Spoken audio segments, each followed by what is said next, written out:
is a hot afternoon here today at the Pocono Raceway in Long Pond, Pennsylvania tonight for the Tricky Triangle 200 in the cNASCAR Chris Cup Series. Good evening, friends, and welcome to the race. My name's Carlos Zimmerman. Alongside me is Logan Brakey tonight, and we are in for hopefully a good one tonight, Logan. But you know, it's the Tricky Triangle, so we're gonna have a lot of things that could happen tonight. Yeah, and it's the 2008 version of the Tricky Triangle there, Carlos, which is even trickier than the one that we've become so used to racing on. This is the repaved version of the track. It's a lot flatter, a lot bumpier, and a lot slipperier here, especially this afternoon. A track temp of 118 degrees Fahrenheit, an absolute scorching track temp. These guys are going to be sliding around all the way around this track, especially on corner exit, and it's going to be an exciting afternoon here for sure. Coming out of a race like Dover, so this is going to be very interesting to watch how these guys just adapt to the different kind of racing now. Dover is tricky in its own right, but Pocono is another thing too. We were watching in practice and in qualifying. The tunnel turn has been proven to be a factor for these guys, but you mentioned to me, Logan, before we went up and started this thing, that these guys should be able to adapt to the tunnel turn as the race progresses.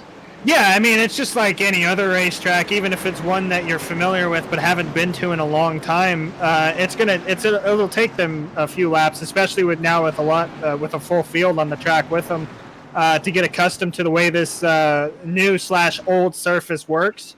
And that tunnel turn is going to be oh so important to figure it out because, Carlos, with that repave, it makes it a lot faster of a corner. They added banking to it when they repaved it, so it became a much quicker corner, and we've been racing on that repaved surface for so many years, so many races here on iRacing, and now all of a sudden we're throwing it back to an '08 track surface where that tunnel turn is a lot flatter and on old asphalt there, so it's a lot bumpier through there as well. So it's you really have to watch your speed going through there. It's a much slower corner than these guys are used to, so with a lot less grip, mind you, as well. So it'll take some getting used to here, but I have no doubt they'll be able to figure it out. Chris Bass is on the pole for this race tonight, the Tricky Triangle 200 at Pocono. Our winner from Dover, which we were not broadcasting, but our winner, he is here tonight as well. He rolls off 8th. That's Christopher Takacs, and he's looking to maybe go 2 for 2 in 1 week. It's going to be very exciting to watch regardless. You go from Vegas to Dover to Pocono, and Pocono is definitely going to provide a lot of action tonight. 80 laps on tap this evening. Pace car will make the hard left-hand corner, and it's going to be getting ready for an exciting run here tonight in the Tricky Triangle 200. Green flag in the air. Chris Bass gets us underway, and a very good start for the driver of the 97. It's kind of what you want when you're on that front row. You want to be by yourself going down into this tricky turn number 1. You don't want to be side by side, and Chris Bass takes care of that as the field funnels through there for the most part fairly cleanly. Really wide on these restarts here, Carlos. We talked about that at Auto Club, so look for to see a lot of action. We got a car in the grass. One in the wall. It's going to bring it up. It looks like they're going to keep it all together. No caution, nobody wrecks. It was a good job hanging on to that. That looked like it was the 20... might have been the 25 or the 17, maybe. Christopher Salm was the one I saw. Big trouble off the tunnel turn. Yeah, we got cars spinning everywhere. We got one car just sitting there on the apron. I was on the 48 of Chris Jonathan Leach. He was spinning on the entrance of the tunnel turn, but that was Chris Noblet that we saw wrecking there in the tunnel turn, and we are under our first caution, and we haven't even completed a lap. Chris Clifford Corriveau, he's back here as well. But, oh my goodness, just already big-time trouble here at Pocono to open up. I mean, that's just a product. We were talking about that on their warm-up lap there, Carlos, before we went green. Guys trying to figure out that tunnel turn. And Chris Noblet, I mean, it's exactly as we were mentioned. He just carried way too much speed into that corner. Just thought there was going to be a lot more grip, as he's used to. I'm sure any of us would have made the same mistake, but just carried way too much speed in there and missed the corner entirely, got the outside wall, and then came down into... looked like it was a 71 there. Did get into the 71 there. It's a miracle. My goodness. Oh, wow. The 62 wheel hopping through the grass. I'm going to do an onboard with the 35 of Christopher Ritchie. He just, like, split the needle around the 17 and the 62 and others. Oh, my goodness. It was quite the sight to see. You'll get to see it here on an onboard with Ritchie.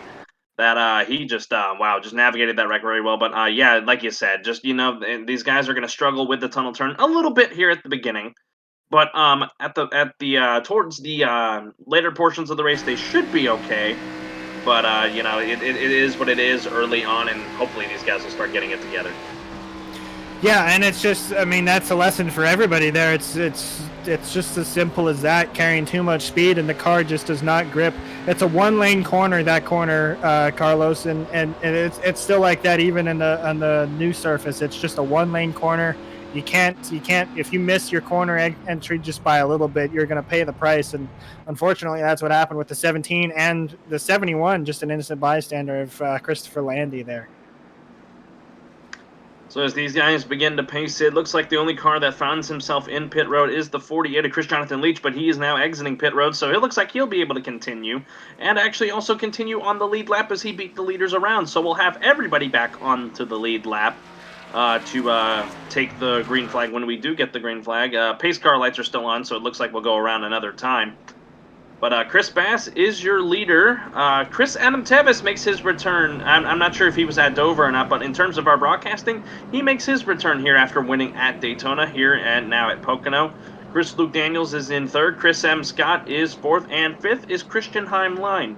So that is your top five. I'm trying to find and see if our Vegas winner is in this race. His name escapes me. I know we called that race, but sometimes they just slip your mind. There's so many Chris's in here to keep track of. I believe it was Scott that won at Vegas, if I'm correct in saying so. The 4-car, the Chris Bull Toyota. I apologize. No, it was the 25 of Christopher Tate.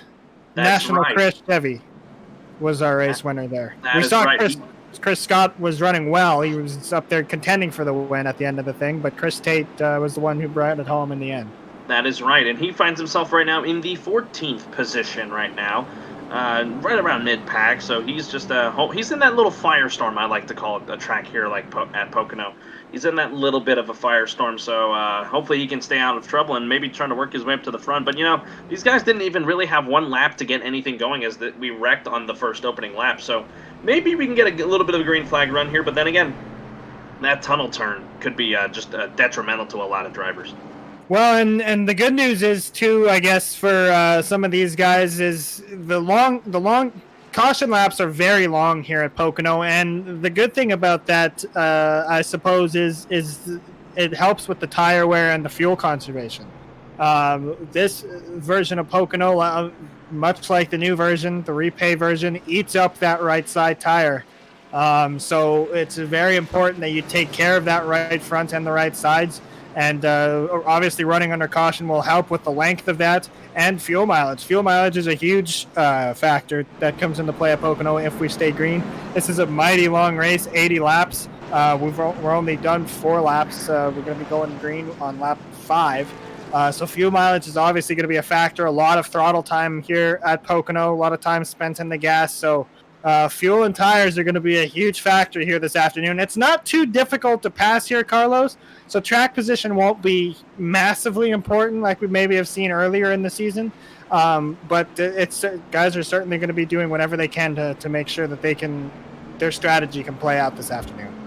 Absolutely, and some strategy already being played by about everyone from 18th on back. Either a few of them were involved in crashes, but a couple of them decided to come down and pit under the first caution. Chris Edwards, Christopher Landy had some damage, but Christopher Somm and Chris Otto and Christopher Reese, who he drove down in the grass a little bit, may have had a little bit of toe damage, but other than that, that's it. So some guys playing strategy early. I don't see the discrepancy so much as the rest of the people is just still on pretty much solid tires. We went through your top 5, but the remainder of your top 10 is Chris Roberts, Christopher Tikax, the winner from Dover, Chris Stamper, Chris Thomas Faddis, and Christopher Ritchie rounding out the top 10. That is how they will run. As the pace car lights are out, they're lined up double file as you see, and we'll get ready to go back green on lap 5 of 80 here today in the Tricky Triangle 200 at Pocono Raceway in Long Pond, Pennsylvania. Got a good amount of people on YouTube and Facebook. We thank you so much for joining us, and now we'll get back to green flag action. Green flag in the air, Chris Bass gets them underway, and another good start for the 97. Go watch him down here in turn number 1. You see that straightaway is mighty wide. Here is a plenty of chance to pass guys entering turn number 1. Lots of room there, so I mean you'll see a lot of 3 and maybe even 4 wide on these restarts, but they'll funnel it down to about 2 wide. Really loose off of turn number 1 is the 2. Oh, he's going to come into the pack. That's going to be a huge wreck off of 2, off of 1. I think they may all miss him. No, one guy plows into him. The 95 there. The 13, the 27, or the 13 of saw him diving through the grass. Noblet getting around them there. We were very lucky. It was not that much bigger, but Luke Daniels could not he just got wicked loose out of turn number 1 and sent it around, and he collected the 95 of Christopher Cook. It's just, I think he's just trying to stay in the gas to keep up with Bass off the corner, but it's such a tricky. I mean, Pocono is just famous for wrecks that happen off of turn 1 for exactly the same reason as we just saw. And I thought he was going to be able to gather it up there, Carlos, but then I saw that nose point back up the racetrack, and I didn't like the look of that. I knew that was going to be big. Tagged the 4 right in the door pretty hard. I'm shocked this wreck was not bigger than it was. A great job by everybody getting by him cleanly. You'll see him here as he's coming through turn number 1, trying to get... He had a really good run on the 97 of Bass, but he just overdrove it on the exit, and he was trying to save it. Didn't get the grass. Gets up into Chris M. Scott, who did a good job of saving it, and the 95 just really had nowhere to go there as the 2 was blocking up on the high side of the track. Christopher Somm had to take really evasive action to get out of the way of that one. It doesn't look like the 2 really had a whole lot of damage other than that probably huge dent he has on the right side of his machine. So really the big loser out of that wreck was definitely the 95 of Christopher Cook, who just plowed into him and has the whole front end torn up.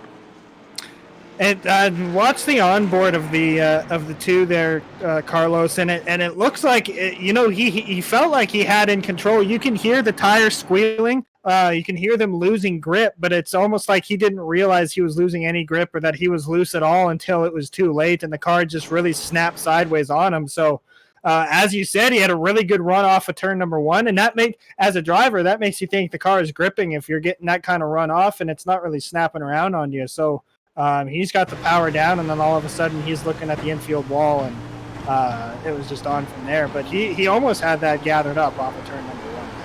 Inside the cockpit view with Chris Luke Daniels trying to just save the car, swiveling back and forth, just nothing he could really do once the car was snapping around him. And then you'll see the contact here with the 95 boom right there with Christopher Cook. He tried to save it there. You saw his hands just trying to wheel that thing around and save it. It's just nothing he could do, and that is why we are under our second caution of the night here on lap 7 of 80 at the moment. For the 2-3 car incident of Chris Luke Daniels and the 95 of Christopher Cook. Again, not a lot of takers on pit road this time, as we haven't truly completed a full lap under green. So, which is, it's playing into the favor of the guys that are, running up at the front. So you no need to come in and pit, and your tires really are not wearing, Carlos, at all on these starts and under these caution laps. If anything, they're getting more cool than you want them to, so which makes for an even slipperier restart on a track temp that's already 118 and climbing. It looks like Chris M. Scott's taking a longer time in pit road to get the damage repaired there. He'll find himself deep in the field. Chris Noblet brought back down again to get some repairs. Our top 5 looks a little bit different now after that accident. Chris Bass is now still first. Chris Roberge finds himself in second now. We saw him throughout the season. He's had some really good runs. He just has not been able to close the deal today. Could that be the day for him? He's in second. Our Daytona winner, Chris Adam Tevis, is third. Christian Heimlein is fourth, and Christopher Takex, our winner from Dover, rounds out the top 5. Now, we got to look at these points here for this series. After Dover, Christopher Tate still finds himself in first place by 1 point over Chris M. Scott. Roberge is third, Christopher Ritchie fourth, and fifth is Chris Bass with Takex in sixth. So these guys are all up here at the front with the exception of Chris M. Scott at the moment. So these guys, the points leaders running really good right now, Logan, in terms of in this race early on, even though we're only 8 laps in. Yeah, and I want to talk too briefly about one guy that we seem to talk about every broadcast just because of his aggressiveness and wildness on the restarts is that 97 race leader 97 Chris Bass. He's only I say only he's fifth in points right now, but with how much we talk about him and how much we see him up at the front battling inside the top three. Remember at Vegas we saw him inside the top three for a majority of the race, and it was the same story at Auto Club. We saw him up at the front quite a bit. It's surprising that he's only fifth in points with how much we see him up at the front. So he'll be looking to really capitalize on the solid start he's had. Granted, we haven't really had any green flag laps just yet, but he's in a good position right now, and he'll certainly want to finish strong. He started on the pole, and he'll want to end up there as well. I think there's a little bit of confusion here with these guys up here. Tate Cax is in fifth, but Christopher Tate, who also, mind you, he's worked his way up to sixth, but he's got himself on the inside line. I believe the even numbered cars are the ones that line up on the outside, and I don't think that's been reported to him yet. I think he should eventually move up, but regardless, because he's got to watch that, because think about it, you could receive a penalty, I believe, if you do not find yourself in the right spot on the restart. Yeah, it looks like there's a bit of staggeredness on the top row there too, so that could be why it looks like somebody's not in line. We'll see how that plays out here on this restart. I think with the 33, once the 33 gets tightened up here, everything should be in order, and that's okay. Now I see it. Be the case. Yep. Okay, so Tate was in the right spot, but Jones is still backing off. Regardless, pace car is in. We're going to get ready to go back green here at Pocono, and another good start for Chris Bass as he gets away from the field. A really solid gap for our leader, the 97. Yeah, and it's easy to control the restart here. The pace car pulls off in a good amount of time, and the leader's got a good chance to really control the restart, get himself by himself entering turn number one. Watch it back in the pack. They really funnel down to that bottom corner here, watching to see. Oh, contact again off of turn number one. That's Can he save it? Into the inside wall. It's not going to bring out a caution though, but that was a hard lick on that inside wall. Our winner at Daytona, and now he spins it out there on the infield. Still no caution. I think he tried to get one there with that spin, but it doesn't look like they're going to give it to him. Regardless, they keep on trucking. A tough break for our winner from Daytona. Oh my goodness, I think they just got a little loose off the corner, and it just went from there. But everyone else looks to be pretty spread out right now, so we may not encounter much further trouble. Maybe finally get a green flag run going, but Chris Bass still leading by about 0.2 of a second over Chris Roberge. Yeah, I think it was the 46 that was on the 10s outside there coming off of turn number one, and he got loose up on the top and just came down and slammed into the 10. And I mean, it's no fault of Takis in that 46. He just got loose on the top and wasn't able to save it before he hit the 10, and it was unfortunate for the 10, but sometimes that's just how racing goes. Obviously, the 10 will be frustrated. We got another wreck off of turn number one. A hard hit on the inside wall. I'm not sure who that was. It's not going to bring out a yellow, though. Trying to find him here. It may be the 2 of Chris Luke Daniels. Again, another accident for him. He's really slow here heading into the tunnel turn. So Stamper in the 81 was the car I saw. Yeah, Chris Stamper, yeah. Oh, he's really torn up. He hit hard on that inside wall. It looked like it was the same part of the racetrack, Carlos, if you remember that Michael Waltrip took that, Elliott Sadler took that huge hit that one year. And it was the same location, just nosed it into that inside wall and just killed it. All 4 tires off the ground. A hard hit for that 81 machine. An unfortunate break for him as well. He was on a different pit strategy from everybody else, so that's just going to take a hit right now.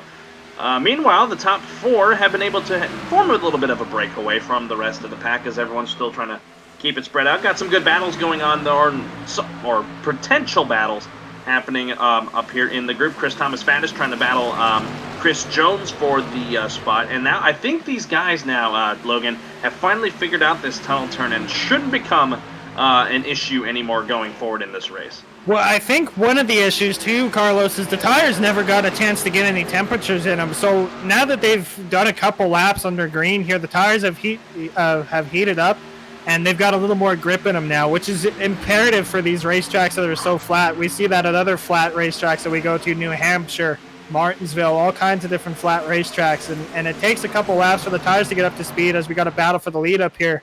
But once the tires get up to temperature, there's usually a lot more grip in them, and it becomes a lot easier to drive these tracks. Christopher Tate hounding the 97 for the lead here heading into the tunnel turn. They're also side by side for third as Takis takes over third from Chris Roberge, but moved the 25 back to the lead, picking up where he left off at Vegas as T's now back out in front. And Chris Bass maybe backing off just a little bit. He got that good restart, got a few laps led under his belt, and now he's backing off, taking care of that those right side tires as we mentioned before, and is going to just try and let the race come to him here this afternoon. It's a very smart strategy for Chris Bass. He's come so close on many occasions on picking up a W. It's just, Christopher Tate's been really good, and, Tavis winning at Daytona.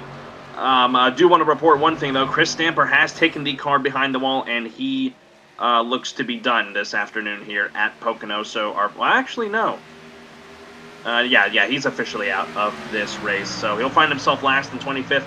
Hoping to rebound, of course. He was 17th in points, 3 points below the cut line for the playoffs. So this is definitely going to take a hit for him, and definitely not what you want at this stage of the season. No, I mean, it's unfortunate for him for sure. I knew his race was pretty much over. That hit was hard that he took on the inside wall. And the good news is for him is that it's early in the season, so there is time to rebound. All hope is not lost. He heads into next week, and we'll look to rebound from that. I actually do want to make a correction. He is on the racetrack, but is one lap down. I guess he was having some internet issues, and that's why he was grayed out on our telemetry here, our timing screen. But he is on track. He is a lap down, but he's hoping to maybe keep it going. But he is not up to pace, of course, but he's got the whole front end repaired, and he's just hoping to log laps, and maybe some other people will drop out, and he can make up positions that way. I'm glad you mentioned that, Carlos, because that reminded me we are back at what is technically classified as a super speedway. I don't really like to call it that, but that's the classification of it, as it's over 2 miles in length. It's 2.5 miles. We're back at a super speedway, which means these guys do have one faster pair, Carlos. So the 81 was able to use that to replace his car, so he needs now a caution, and he'll be back in this race, back on the lead lap. Good point there, Logan. Did not consider that. You're right. This track, it doesn't really drive like a super speedway. It's wide in certain portions like a super speedway, like down the front stretch, down the Long Pond straightaway. But the turns aren't as banked as high as at tracks like Daytona and Talladega. So, but they call it the Tricky Triangle for a reason, because it's one of the most unique tracks on the NASCAR circuit. And right now, the guys that seem to be tackling the Tricky Triangle right now are these front four right here: Tate, Bass, Roberge, and Takis. So I'm trying to think here now, Logan. What the potential pit window could be for these guys on this 80-lap event? Yeah, we're looking. So we were talking about this last week here. The fuel limits in the cars is 75%, meaning a full tank is only 75% of what a real-life full tank would be. So I would say that a fuel run here would be about 25 to 30 laps, maybe a little bit less than that. And I could be a little off the mark with that. As normally I think would be pushing around like 35 to 40. So we'll have to wait and see, but my best guess is about 25 laps on fuel. All right, we will keep that in mind, because that is just about 10 laps away from that. Christopher Tate continues to lead the pack here. Chris Bass finds himself in second. Chris Roberge third. Christopher Takis in fourth. And Christopher Cook, who was involved in there, I guess he used one of his fast repairs, and he's got himself up to fifth. I want to point out here, he's on a completely different fuel run than these guys. He's on about 7 laps, newer tires, and fuel. So that's going to be something to watch out for him. The only guy that's also with him on that one is, Chris M. Scott, who finds himself in 14th. So that's something to watch out for as well. But meanwhile, Cook's got himself in the 5th spot after getting around Christopher Ritchie. Chris Jones is in 7th with a good pack of cars here coming at him. That's Christian Heimlein and Chris Thomas Faddis, so we got a battle here brewing. And then Chris Steven Skallick rounds out the top 10 with his doppelganger scheme, if you will. Chris Edwards right behind him in 11th. Pretty spread out, as you mentioned, up at the front of the field, but then you look back in the pack, and this is where kind of maybe a little bit of fuel saving can start taking place, because you've got the draft of other cars to work with.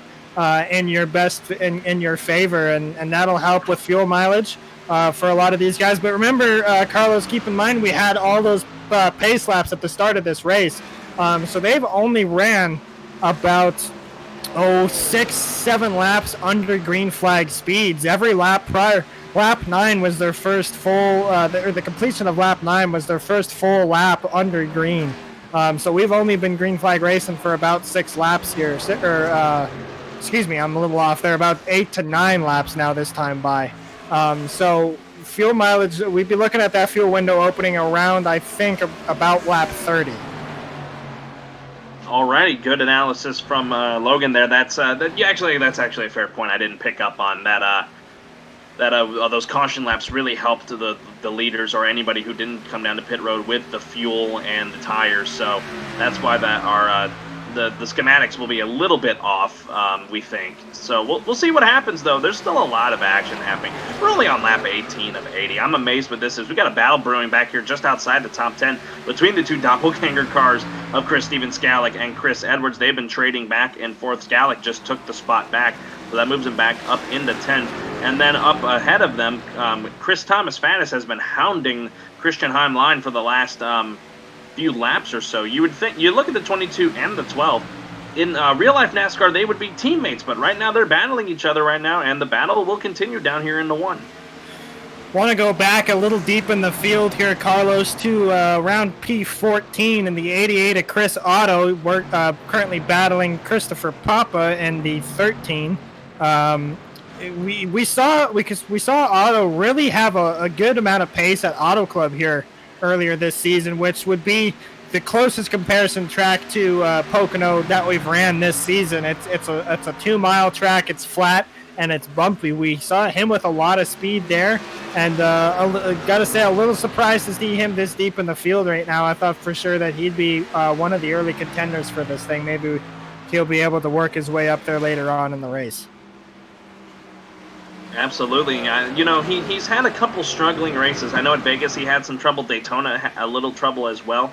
But even with all that trouble happening for him, he finds himself just really low in the points right now. Not even listed in the top 20. But with a couple of those guys that are up there, like Christian Antonio and some other guys who have not been racing with us as of late.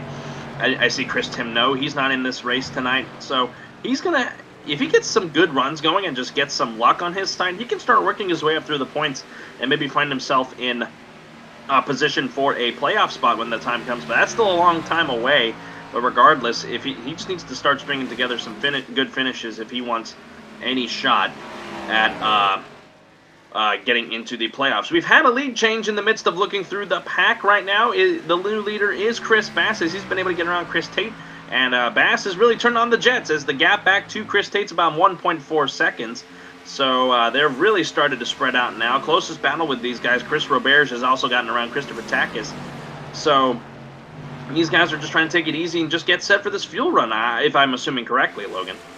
Yeah, exactly. And Chris Bass we saw him kind of back off at the start of this race whenever Tate got by him in that 25, and now Tate seems like he's burned up his tires trying to get around Bass and open up a lead on him, which has ultimately allowed Bass to get by and back out to the lead, and we could see him opening up the gap quite a bit each lap. It was less than a second last time by, or 2 laps ago, and this last time by it was 1.3, and I have a feeling it's going to be closer to 2 seconds this time by, so he's really done a good job of taking care of his tires early, and he's able to open up a good lead, which, come long run racing, is going to allow him to maybe fuel save a little bit. It was a 1.5 second gap this time by. So the bigger the lead you have, Carlos, the easier it is for you to fuel save, which is what Chris Bass will likely be looking to do here later in this run. Ooh, through that corner, he lost about 0.2, but then gained it right back through the corner, unless the telemetry here is just messing up. I think we got a battle starting to brew here. The Christopher Cook and Christopher Ritchie machines have been able to catch up to Takis as Takis got around Roberge there for third, but that battling is not done yet here on lap 22 of 80, so about a quarter of the way done here tonight in the Tricky Triangle 200. If you're just joining us here on Flatout Racing Network on YouTube and Facebook, my name is Carlos Zimmerman, alongside me Logan Brakey, bringing you the cNASCAR Chris Cup Series race from Pocono tonight. We've had 2 cautions to open the race. And just as we predicted prior to the broadcast going live, that we would see maybe about 2 cautions to open, and then we would probably start breaking down into a long green flag run. So that has definitely been the case so far. And Chris Bass has been trading the lead with Christopher Tate, but he has really gapped him now as the gap is over 2 seconds, Logan. Yeah, and then he's that's what excuse me. Whoa. Excuse me. That's what leads me to believe that Chris Bass is really taking care of his tires here early on into the run, because that his pace is just increasing lap after lap over Tate, and the gap is closing slowly but surely to between Tate and the 46 of Christopher Takis. So it'll be interesting to see how later in this run if Bass starts to back up his pace and maybe try and stretch his fuel a little bit, because obviously the fewer pit stops he can make here this afternoon, the better for him. Got a battle here brewing for the 4th spot, man. Cook got in trouble, and Christopher Ritchie had to slam into the wall because Cook was doing a little bit of a blinking there, and Ritchie could not react in time, and that had killed any momentum that they had in running down Chris Roberge. So that oh man, Cook continues to blink there, but the gap now breaking up, and that battle has now just no longer happening. So the closest battle we have on track right now is Christopher Faddis and Christian Heimlein trying to continue to battle each other. But in the midst of them battling each other, everybody's just been just going right by them as they continued to battle. But my goodness, going back to Cook, that was a tough break for them as they had all that momentum, him and Ritchie running down the leaders, and it just all went away because of that mistake. Pretty tame racetrack right now, Carlos, and this is kind of par for the course in terms of Pocono goes. It's a wild on the restarts, but then once this track really gets spread out, there's not a lot to talk about. It looks like we might have some green flag stops starting. Christopher Tate diving on the pit road in that 25. Looks like he's going to kick off the schedule, and this is a little bit shy of what we said we would expect on fuel. Lap 25, these guys are coming in, so maybe about 5 laps sooner than we might have expected.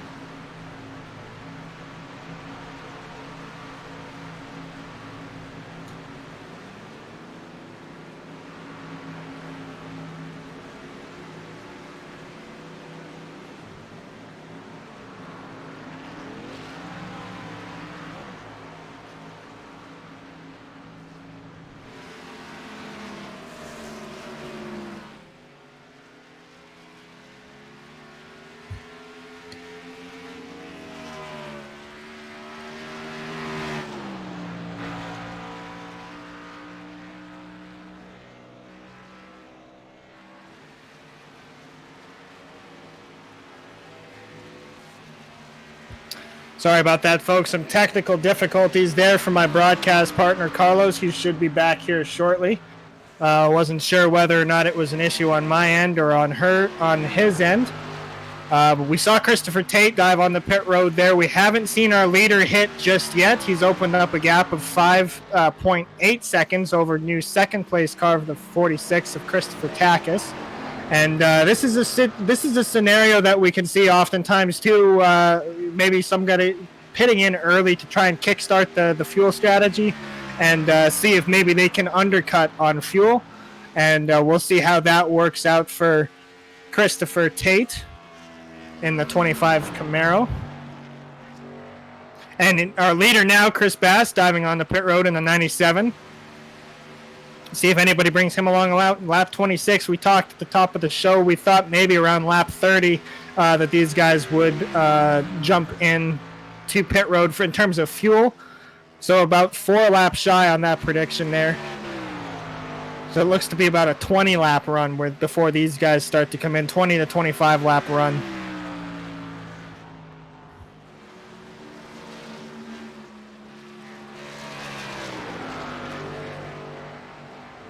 And again, folks, just some technical difficulties going on. So for now, the time being, you're stuck with me up here in the booth. Chris Bass pulling out of his pits, and the rest of the leaders seem to be diving in on this lap. It's a little bit of follow the leader. Monkey see, monkey do.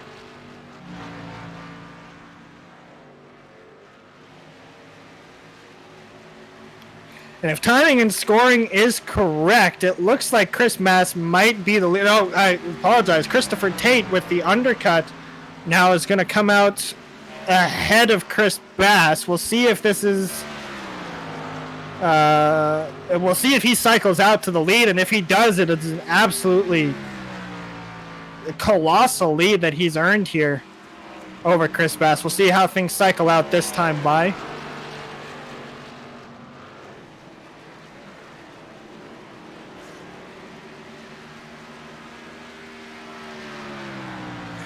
So Christopher taking a cycle out to P11. Christopher Barish has not yet come into pit. He is still out on his current set of tires. Right behind him is Christopher Cook in the 95 machine, still on his set of tires. They last pit on our last caution, I do believe. Yes, that's correct.